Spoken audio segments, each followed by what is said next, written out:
Hello students, welcome to another chapter that is control and coordination. इसमें पढ़ना क्या है बेसिकली रूप से तो हम लोग जानते हैं क्या चीज है कंट्रोल। जैसे आप अपने आसपास चारों तरफ के एनवायरनमेंट को देखते हैं, आपके बॉडी में फिर फिजियोलॉजिकल एक्टिविटीज होती है, आपस में आपके ढेर सारे ऑर्गन्स कंट्रोल वे में एक दूसरे के साथ कोऑर्डिनेटेड वे में काम करते हैं।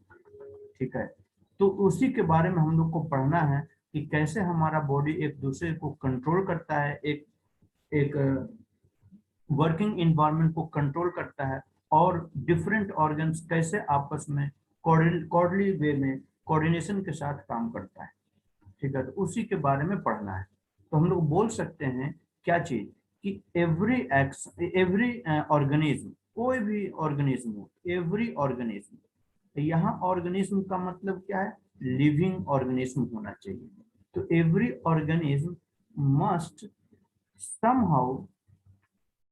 somehow become aware of what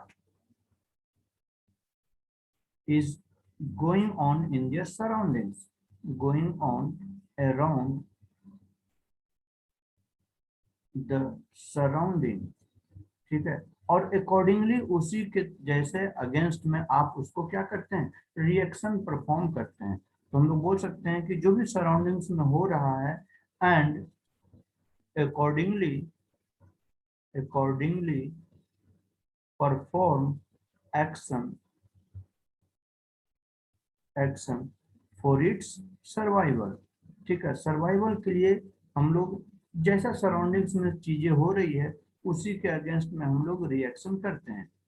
ठीक है, ठीक है, तो ये जितने भी सारे एक्शन हो रहे हैं वो टाइमली हो रहा है, उसी टाइम पर होता है और आपस में कोऑर्डिनेटेड होता है। तो हम लोग बोल सकते हैं कि all such actions have to be properly timed, बिल्कुल समय पर होना चाहिए और आपस में कोऑर्डिनेटेड होना चाहिए एंड कोऑर्डिनेटेड। ठीक है, ठीक है, तो इसी के बारे में हम लोग को पढ़ना है। तो ये जितने भी टाइमली होना चाहिए और कोऑर्डिनेटेड होना चाहिए। तो this coordination is controlled by two agencies. हम लोग बोल सकते हैं कि this coordination is controlled by two agencies। कौन कौन सा, तो एक हो गया हमारा नर्वस सिस्टम और दूसरा हमारा हो गया क्या चीज, हार्मोनल सिस्टम, या उसको हम लोग बोलते हैं क्या चीज, एंडोक्राइन सिस्टम बोलते हैं। और एंडोक्राइन सिस्टम। ठीक है, तो जितना भी कंट्रोल एंड कोऑर्डिनेशन हो रहा है ये इन्हीं दोनों की सहायता से हो रहा है। ठीक है, तो हार्मोनल वाले में हम लोग हार्मोन्स के बारे में डिस्कस करेंगे, एंडोक्राइन ग्लैंड्स के बारे में डिस्कस करेंगे, नर्वस सिस्टम में हम लोग न्यूरॉन्स एंड ब्रेन के बारे में डिस्कशन करेंगे। ठीक है, तो अब बात आती है कि ठीक है कंट्रोल एंड कोऑर्डिनेशन तो हो रहा है लेकिन कैसे हो रहा है। अच्छा, एक बात और जान लीजिए कि जैसे ये नर्वस सिस्टम बात कर रहे हैं या हार्मोनल सिस्टम बात कर रहे हैं, दोनों को एक साथ मिलाकर पढ़ते हैं तो उसको हम लोग बोलते हैं एंडोक्राइन नर्वस एंडोक्राइन सिस्टम बोलते हैं या न्यूरो एंडोक्राइन सिस्टम बोलते हैं। क्या बोल रहे हैं कि अगर इन दोनों को एक साथ ही स्टडी करता है तो उसको हम लोग बोलते हैं न्यूरो एंडोक्राइन सिस्टम।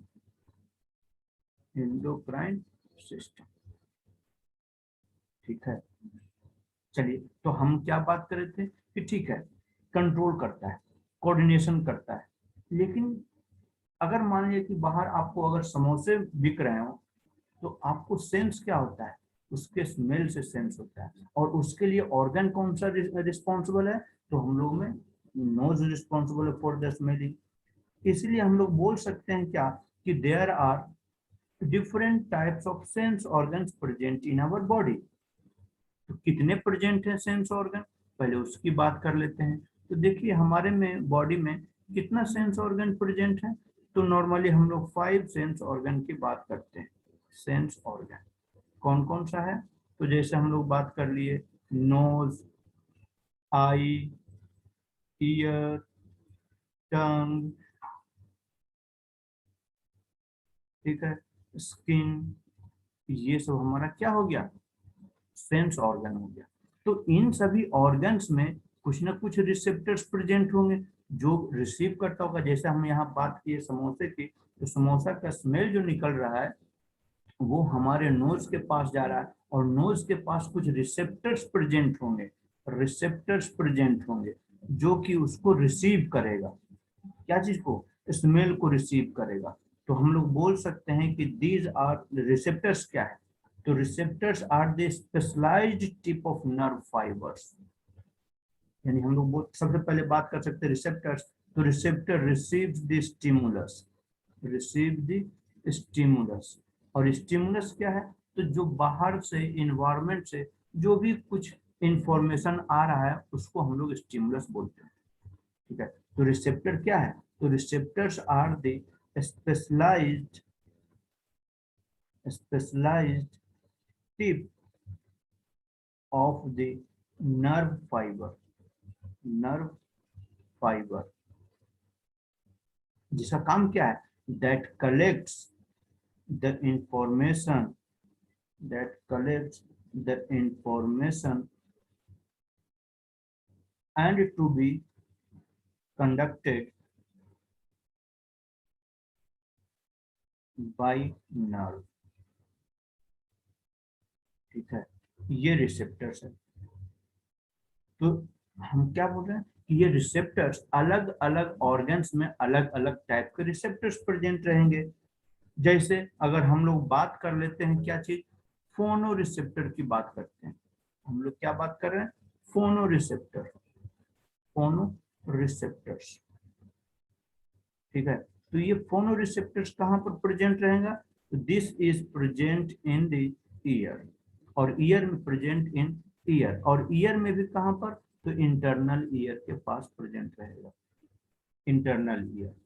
और इसका काम क्या रहेगा, अगर फंक्शन की बात करते हैं तो the function are hearing and balancing, काम का वही फंक्शन है। तो हम लोग बोल सकते हैं कि दिस फोनो receptors help in hearing, hearing and balance of the body, balance of the body, ठीक है।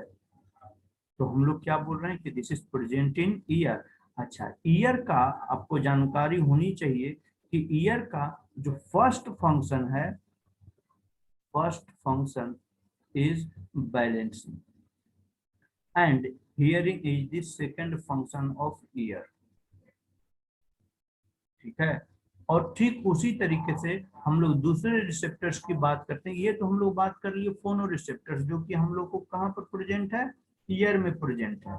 ठीक उसी तरीके से जो दूसरा रिसेप्टर है that is called the photo receptors. अब देखिए फोटो रिसेप्टर्स कहाँ पर प्रेजेंट रहेगा, फोटो कहाँ से हम लोग देखते हैं, कोई भी ऑब्जेक्ट देखते हैं तो कहाँ से देखते हैं, आंखों से देखते हैं। तो this is going to be present in eye, ये आई में प्रेजेंट रहता है। तो और ये किसके लिए रिस्पॉन्सिबल है, तो this photo receptor is responsible for visual impulses, visual impulses, ठीक है। जो भी चीज दिख रहा है विजुअलाइजेशन कर रहे हैं उसके लिए ये फोटो रिसेप्टर से रिस्पॉन्सिबल है। ठीक उसी तरीके से और भी डिफरेंट रिसेप्टर्स हैं। जैसे हम लोग बात कर सकते हैं क्या चीज, थर्मो रिसेप्टर्स, थर्मो रिसेप्टर्स। देखिए पहले चैप्टर को गहराई तक पहले जानने के लिए ओवरऑल क्यों जरूरत है, क्या किस लिए पढ़ रहे हैं उसको समझना बहुत जरूरी है। तो एक एक पॉइंट्स को बिल्कुल क्लियर कट करते हुए पढ़ेंगे, ठीक है। तो यहाँ बात कर रहे हैं थर्मो रिसेप्टर्स। थर्मो रिसेप्टर्स की, थर्मस मतलब क्या होता है, हीट, और हीट को सेंस कैसे करते हैं, अगर बगल में आपको ठंड के टाइम में आग जलाकर बैठते हैं तो आपका बॉडी हीट सेंस करता है। तो बॉडी का सबसे बाहर वाला लेयर क्या है, स्किन। तो मतलब कि स्किन में थर्मो रिसेप्टर्स प्रेजेंट रहेंगे। तो this thermo receptors is present in skin, ठीक है। और इसका फंक्शन क्या हो सकता है, तो इसका फंक्शन है कि this thermo receptors is responsible for क्या चीज के लिए, पेन, पेन होता है, टच कोई किया उसके लिए ये स्टिमुलस को रिसीव किया, और साथ साथ हीट एंड कोल्ड के लिए भी, हीट एंड कोल्ड स्टिमुलस, ठीक है। तो इस तरीके से रिस्पॉन्स किया, तो हम लोग इसको थर्मो रिसेप्टर्स बोल दिए। अच्छा, और अगर स्मेल आया नाक से, अगर सूंघे तो नाक में क्या प्रेजेंट रहेगा, ऑल्फैक्टरी रिसेप्टर्स प्रेजेंट रहेगा, ऑल्फैक्टरी रिसेप्टर्स, ऑल्फैक्टरी रिसेप्टर्स। तो ऑल्फैक्टरी रिसेप्टर्स कहाँ प्रेजेंट रहेगा, this is going to be present in the nose, ये नोज में प्रेजेंट रहेगा। और अब नोज में प्रेजेंट है तो हम लोग क्या कर सकते हैं, क्या करते हैं नोज से, स्मेल को रिसीव करते हैं। तो दिस ऑल्फैक्टरी रिसेप्टर्स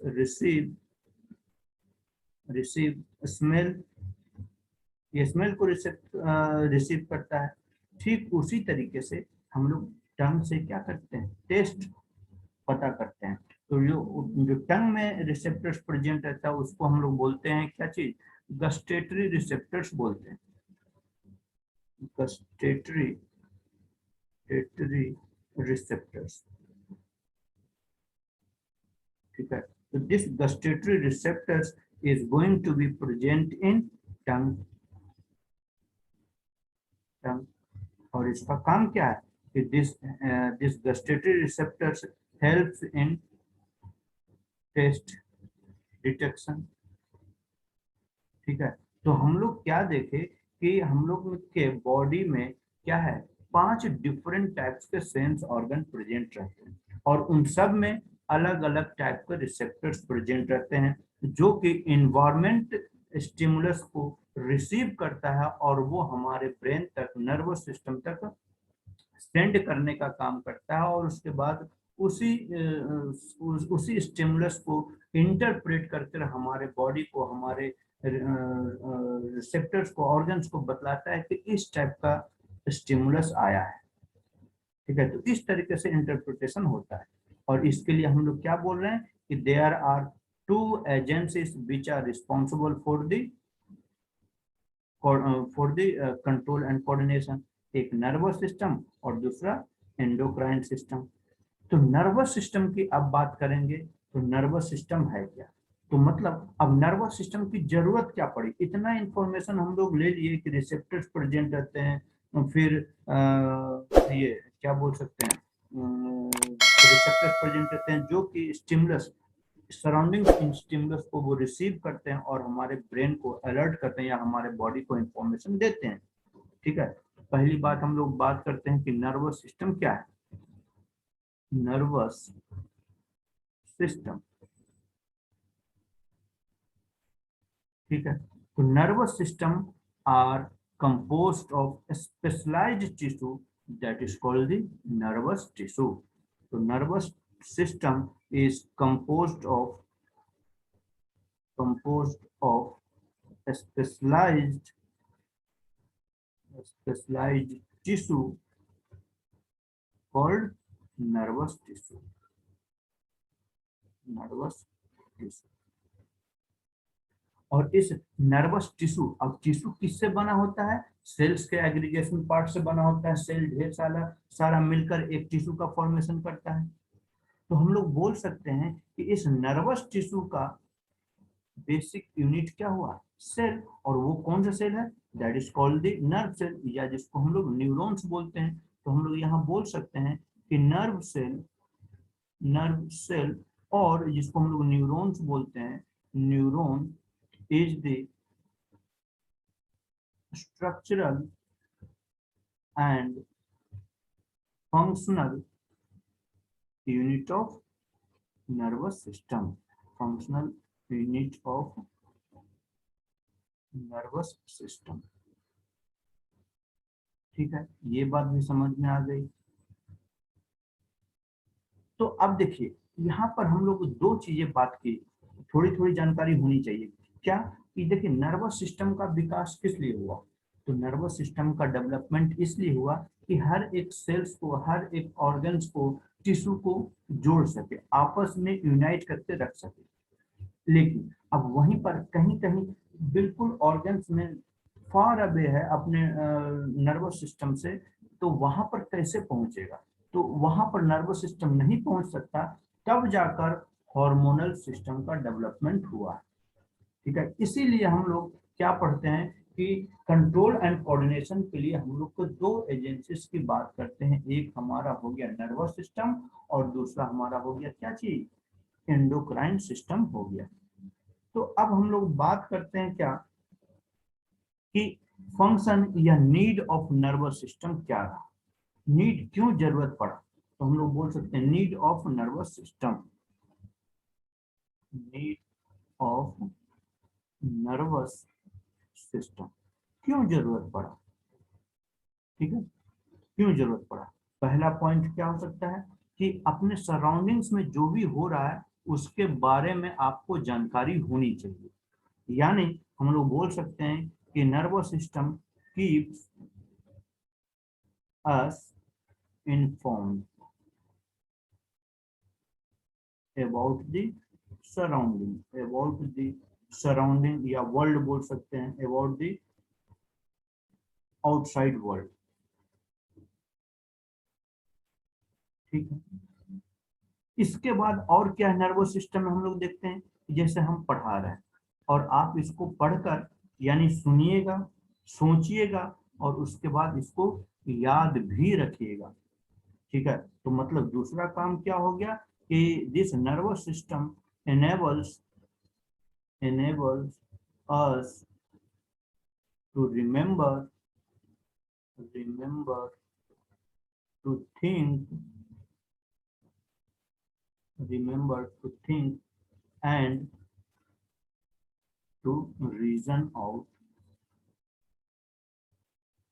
समझ में आ गया बात। अच्छा, और किस लिए जरूरी है, तो हम लोग को जितने भी वॉलेंट्री ऑर्गन्स हैं या वॉलेंट्री मस्कुलर एक्टिविटीज है या फिर इनवॉलेंट्री एक्टिविटीज है, सभी को कोऑर्डिनेट करना। ठीक है, तो हम लोग बोल सकते हैं कि nervous system controls all the voluntary and involuntary involuntary activities. ठीक है, इन सभी को कंट्रोल करना।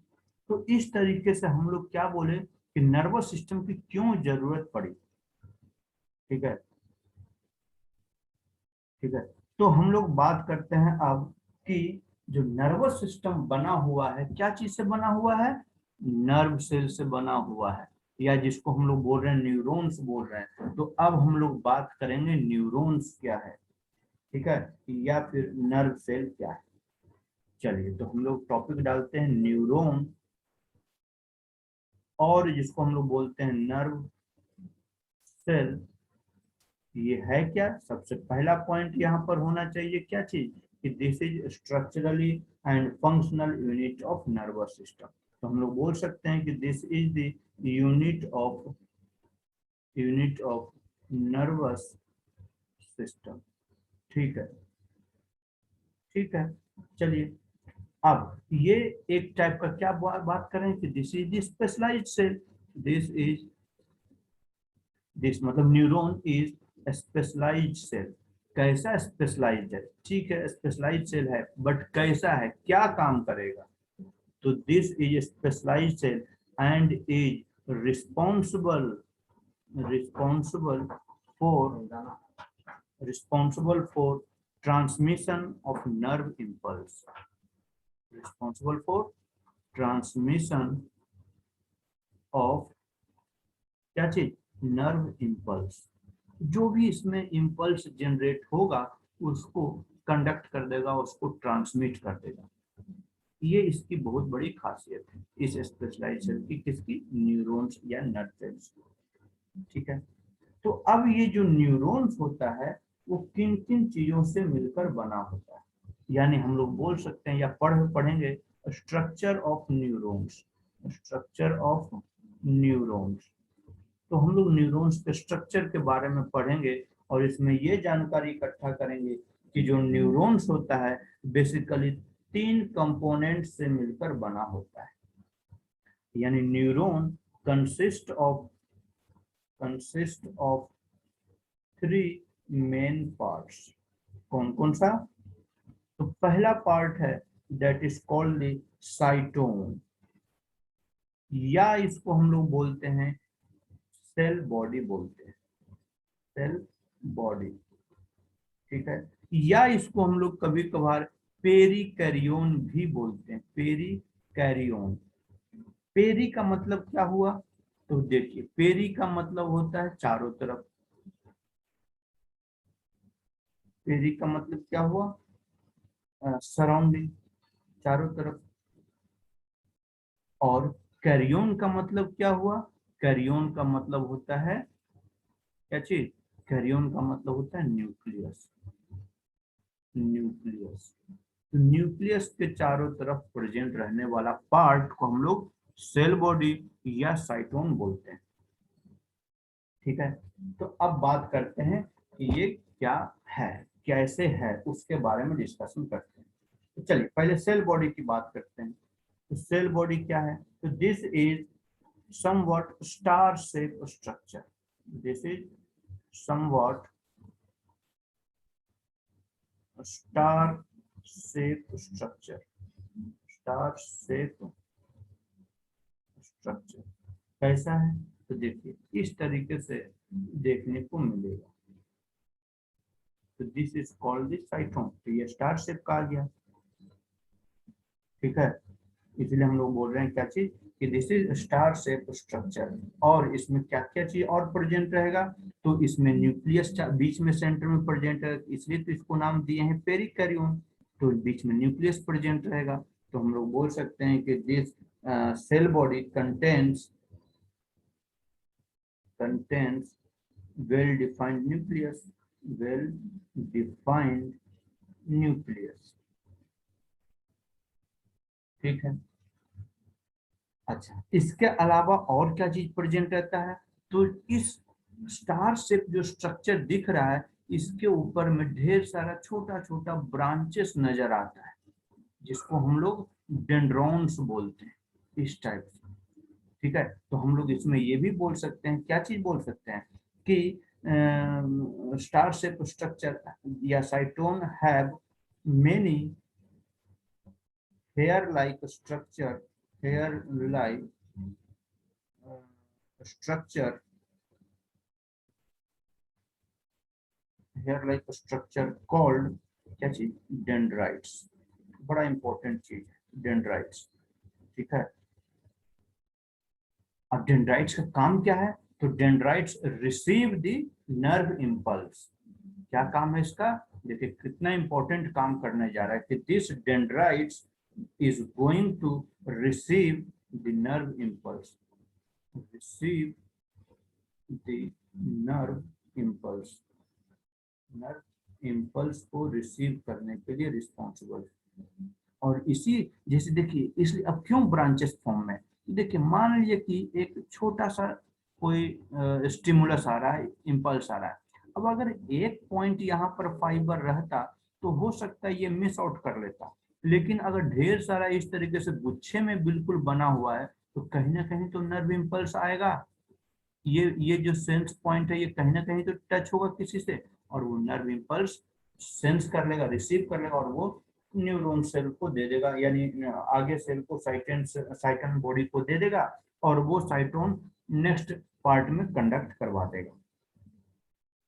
ठीक है, चलिए तो अच्छा और क्या बात कर रहे हैं कि साइटोन में न्यूक्लियस प्रेजेंट रहता है, न्यूक्लियस के अलावा और क्या चीज प्रेजेंट रहता है वो भी बात करेंगे।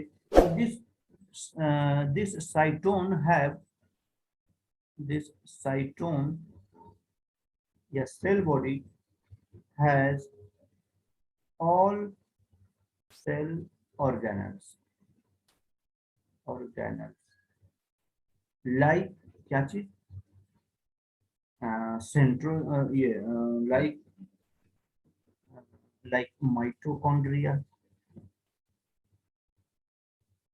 ठीक है। लेकिन अब यहाँ सभी सेल्स इसमें सेल ऑर्गेनल्स प्रेजेंट रहेंगे, लेकिन कुछ इसमें एब्सेंट भी रहेगा। क्या चीज रहेगा? तो इसमें लाइक माइटोकॉन्ड्रिया इटीसी यहाँ पर लिख दीजिए, बट एब्सेंट इन सेंट्रोजोम। और सेंट्रोजोम को हम लोग और क्या बोले थे कि सेंट्रोजोम कंसिस्ट ऑफ सेंट्रियोल्स। तो सेंट्रियोल्स की बात यहाँ पर सेंट्रियोल्स भी लिख सकते हैं। और सेंट्रोजोम या सेंट्रियोल्स का काम क्या है? तो this help in cell division. इसका मतलब एक समझ में आपको आना चाहिए क्या कि अगर इसमें सेंट्रोजोम या सेंट्रियोल्स नहीं है, मतलब या एब्सेंट है, मतलब कि जो नर्व है या न्यूरॉन सेल है या नर्व सेल है, that is not going to divide. ठीक है, तो हम लोग यहाँ पर लिख सकते हैं, so the neuron lost the power of division. ये डिवाइड करने की क्षमता खो देता है, डिवाइड नहीं करता है। इसीलिए तो हम लोग जानते हैं कि न्यूरॉन सेल कभी बनता है? नहीं बनता है। जो एक बार आपके बॉडी में बन गया सो बन गया, आफ्टर बर्थ जो बन गया सो बन गया, 1 साल 1.5 साल तक बनता है, उसके बाद पूरे उम्र आपका न्यूरॉन सेल डिवाइड नहीं करेगा। तो अब बात कहिएगा क्या कि सर इन केस अगर ब्रेन में या ब्रेन हैमरेज होता है या ब्रेन में चोट लगती है, तब वहां पर क्या चीज डिवाइड करता है, कैसे फिर से वो ब्रेन रीजनरेट कर जाता है? तो वहां पर एक दूसरा टाइप का सेल्स प्रेजेंट रहता है, जिसको हम लोग बोलते हैं न्यूरोग्लियल सेल्स बोलते हैं, या सिंपली हम लोग बोलते हैं ग्लियल सेल्स बोलते हैं। क्या बोल रहे हैं? ग्लियल सेल्स, या इसको हम लोग बोलते हैं न्यूरोग्लियल सेल्स बोलते हैं। तो अब इसका काम क्या है न्यूरोग्लियल सेल्स या ग्लियल सेल्स का?